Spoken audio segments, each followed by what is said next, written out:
Today we are revisiting the FMS Atlas 6x6 build. This is part 2 of this build. If you remember from the first video, we installed a new motor, linkage to stretch it out, put bigger tires on it, and effectively ruined it because the motor and transmission were geared so high that it had zero crawling ability, and it would outrun every other crawler that we had at near basher speeds. And I eventually burned up that brushed motor, so now we're back to the drawing board. So in this video we're going to convert this to SCX24 portal axles, which should work much better with the gearing that we had on that previous transmission. Plus I got another brush motor, an even bigger one with more power. This should be a fun one. Let's kick this off. Let's revisit where the Atlas is right now, and we'll go over the parts that we're going to be installing, and then we'll get to work putting this thing together for part 2. So let's dig into it. So here we are with the Atlas in current state. It's in pretty rough condition because we've pretty much torn it completely apart. I've got the motor and everything out of it.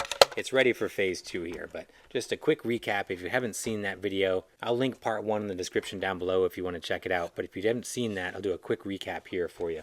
What we did was we put this RC all-wheel drive brushed motor in it. It comes with the motor 180 sized 51 turn with the SCX24 transmission on it. They offer this kit with a CR18P skid, which is the same skid that the Atlas uses, which is what kicked this whole thing off. So I put that power plant in the Atlas, but with the gearing in the stock axles from the Atlas combined with the SCX24 transmission, it was just completely wrong. It was so fast. Transmission was so high geared that it had no low end power and ultimately fried the motor because it was just too much stress on the low end trying to turn these tires and do any type of crawling. So we're back to the drawing board here. Aside from the power plant, we also stretched this thing out. I used a combination of SCX24 links and drive shafts underneath it to stretch the rear end enough so that we could put these large BFG tires on from FMS. And while we got those to fit and we got the drive shafts to work and everything, now we just need a working power plant and a more functional drivetrain. So that's what we're going to tackle in this video. So what I did, I scored a couple of different things. Number one, we got this new motor and transmission combo from RC all-wheel drive. Actually took this out of my son's SCX24 Gladiator. This is the 370 motor, 34 turn with the billet transmission. I'm going to pair that with the CR18P skid from RC all-wheel drive as well. So we'll have more power, but that same SCX24 gearing. To address the gearing concerns, I scored these nylon portal axles from Mofo RC. Now Mofo sells these as a very affordable kit. I got the front and rear set for around $36. This is a complete set, comes with worm gear, worm screws, hexes, steering linkage, even has your rear linkage mount for the rear axle. So very great kit, very, very affordable. Nick over at Mofo also sells a separate portal axle for a 6x6 with the pass-through gear already installed, and again includes the rear link riser. So all in all, this whole kit was about $56, I think, for the 3 complete axles. So that's what we're going to be doing today. We're going to be building upon the chassis work that we did, and we're going to fit these new axles underneath it and put the new power plant in, and hopefully the gearing works much better together, and we'll have a much more functional 6x6 at the end. So let's get into it. I'm going to start working on it. I'm pumped to get these in, so let's get it.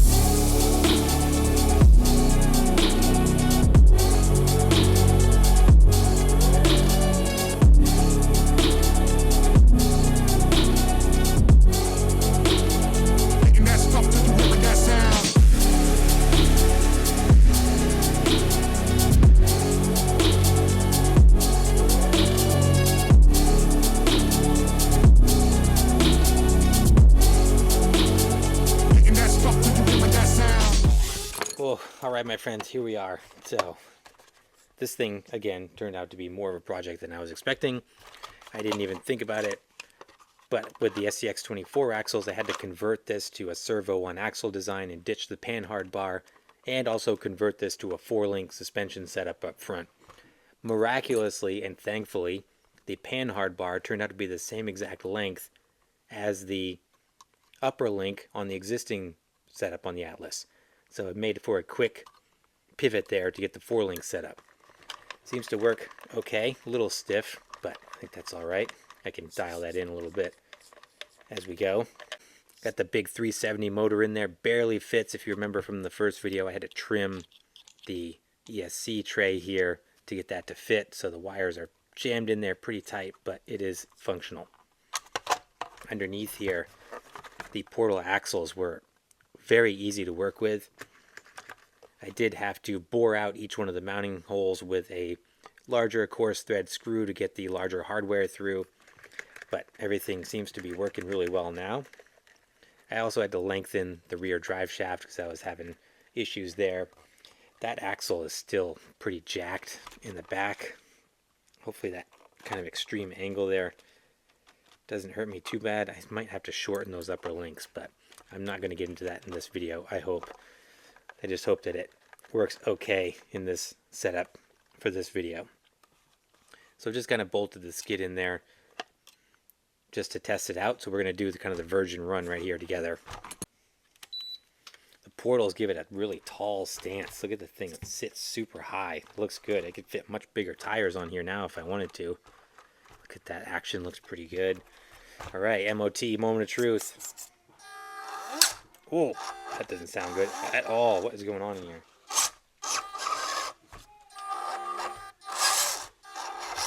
Ooh, okay.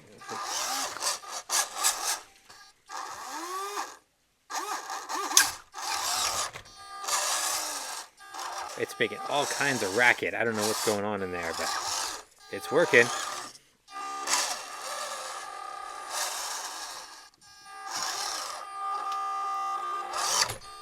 Definitely crawls a whole lot better than it did with the previous setup.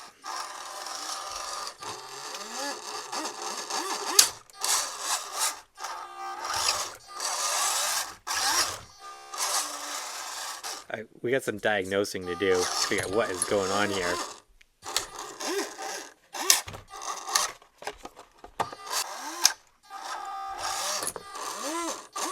Ooh, I feel like the motor is not, the pinion's not meshing with the spur gear. Here it is, the Abomination Part 2. I'm actually pretty happy with how this thing came out. Last time I was pretty discouraged, but this time I'm feeling pretty good about it. Still got some tweaks to do on the chassis, but I feel pretty good with the drivetrain. So I got this thing situated. What was happening was that the mesh was just off. Actually, what happened was when I was putting this thing together, I dropped a screw inside the canister of the brushed motor, and that was locking up, so I had to take it apart and pull the screw out, and then when I did, I just didn't get the mesh situated right.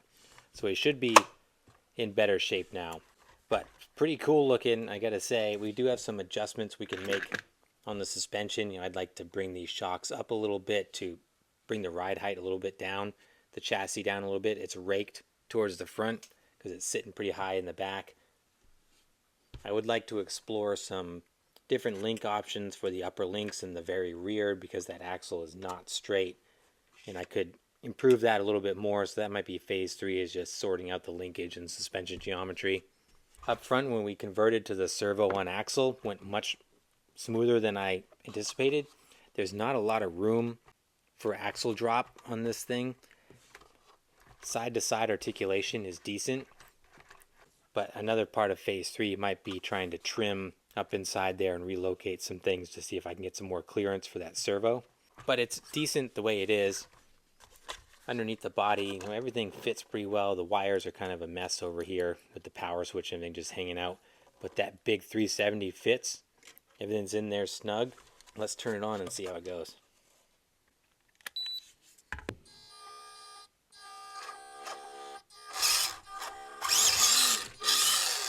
So it is noisy. You know, that drivetrain's noisy, but much better. Much, much better. Okay, I can actually crawl it.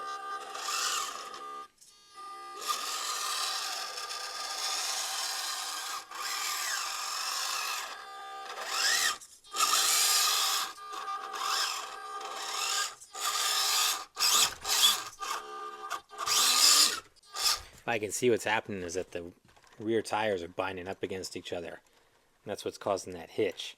So again, if I sort out those upper links, I can clean that up. But when they're not colliding against each other, it's pretty smooth. Like, I'm pretty pumped with that.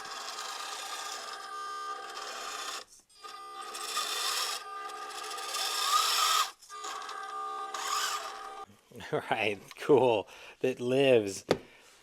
And I like it. It's maintained a somewhat factory look. It's still, you could tell something's been done to it. It's definitely not stock, but it still looks close enough to stock that you're kind of puzzled when you look at it. So I think that's kind of cool. But I'm going to try this thing out on the course. Let's see how it does, and then we'll take it out on the rocks and on the trails and really have some fun with it. Here is old Franken build, the Abomination on the course. I've been playing with this for a little bit before filming, so I know what to expect a little bit, but I wanted to show you guys. So it's much more manageable. Much more manageable. It actually feels like a crawler now, and not like, I don't even know what it was before, but this is much better. It is so noisy. The drivetrain in this is outrageously loud. Combined with that super whiny ESC, it's kind of painful to drive. It does have plenty of power, lots of punch from that motor. The gearing feels good. I'm still able to crawl it and kind of ease my way around.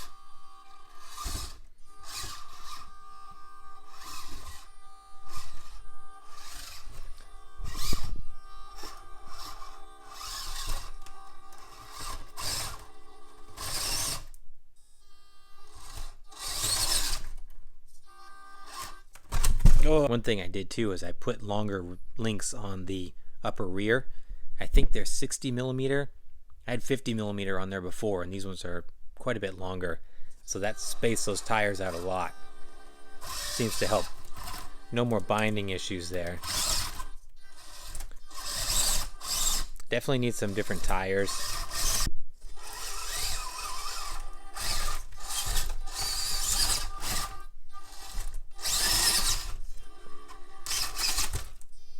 Oh, just spit out a drive shaft there.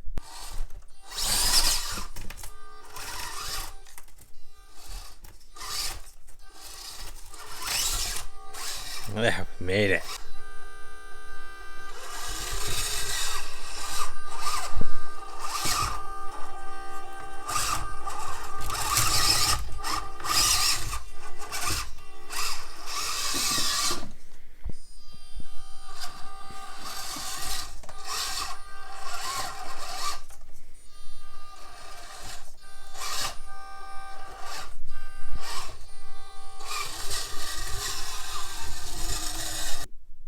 Work our way over here in a mini Moab. I don't know how it'll do over here. Let's see.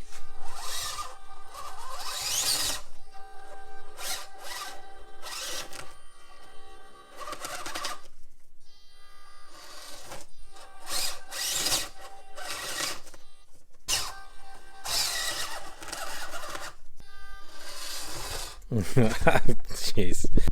So it's a bit of a challenge on the indoor course. The tires and everything is making it really struggle here. So I think I'm going to take this outside and go have some fun out on the trails and find some rocks to climb on out there.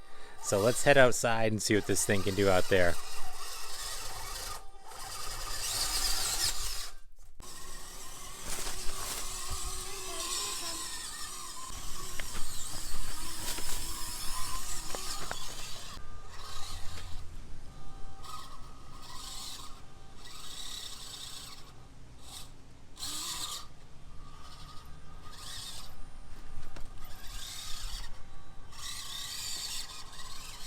Portal axles help getting up and over that terrain.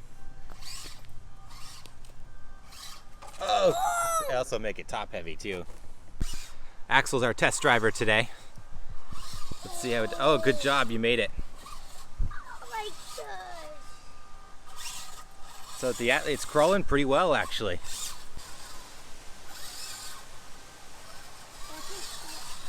That's just slow. Oh, nice. Should I go?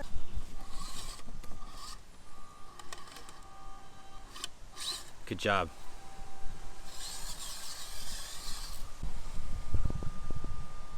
That's one. Six-wheeled flex. Oh, buddy, you hanging on for dear life. Can you save it? Yeah. You did it. Good line. I think it crawls pretty good, actually.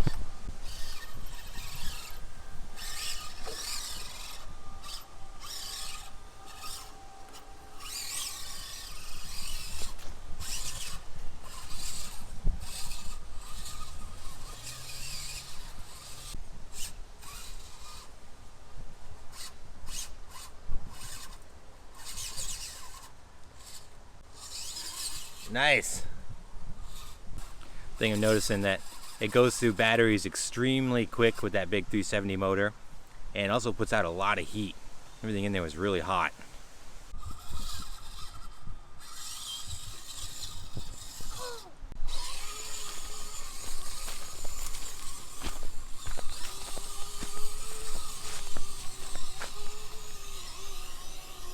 So while the first phase of the Atlas 6x6 build was a mixed result to say the least, I think we made some definitive forward progress with phase 2 of this build. By adding the SCX24 portal axles on here, we're able to capitalize on the gearing from the RC all-wheel drive transmission and that big 370 motor to give us a much more smooth and workable drivetrain.